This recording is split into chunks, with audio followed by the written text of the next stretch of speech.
library. Buti pa dun, malinis kahit yung banyo ng mga lalaki. At ang importante, walang nagpapakitang multo.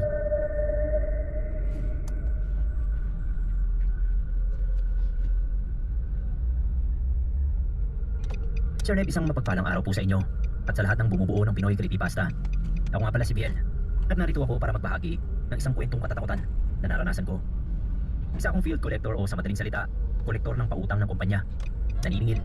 Hindi madali ang trabaho ko dahil sa araw-araw na ginawa ng Diyos ay nasa kalsada ako para maningil ng pautang kung kani-kanino na minsan ay saksakan pa ng kunat.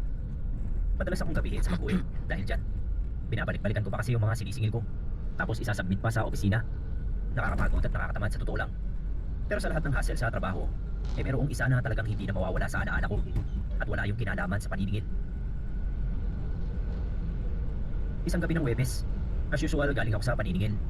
Pauwi na ako at daraanan ko yung isang mahabang stretch ng kalsada na hindi naman ganoon kadilim dahil may mangilan-ngilan na street lights pa.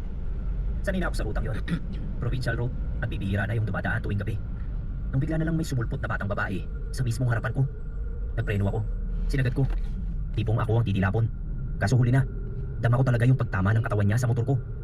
Paghampas ko sa kanya, natumba rin ako at nag-slide ng bahagya. Dala ng adrenaline, ay nakabangon ako agad at hinanap yung bata.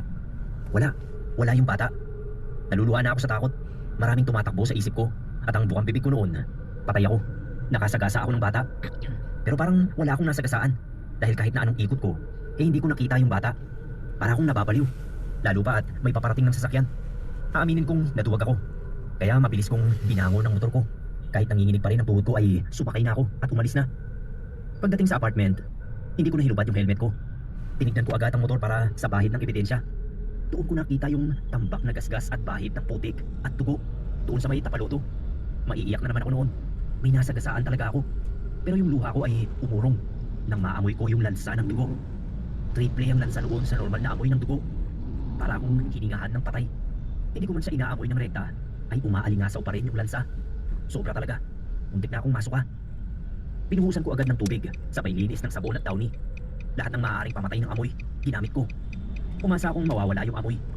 Naligo ako pagkatapos at pinilit na makatulog. Paghiga ko ay doon ko naramdaman yung pananakit ng katawan kong nabugbog. Pinilit kong gawing normal ang buhay ko. Kapag may kakilalang nagtatanong kung anong nangyari sa motor ko, sabi ko lang nagsulo ako. Wala akong nabalita ang batang na hit and run sa kalsadang dinaraanan ko. Kaya inassume ko na nakaligtas siya. Siguro natakot din kaya nagtatakbo na. Pero kahit ganoon, hindi ko makuha yung kapayapaan. Sa mga sumunod na araw, naging balisa ako. Lalo na kapag gagabihin ako sa kalsadang yon. Hindi ko maipaliwanag. Pero parang may matang nakatingin sa akin. Parang may nag-aabang. Baka konsensya lang yon.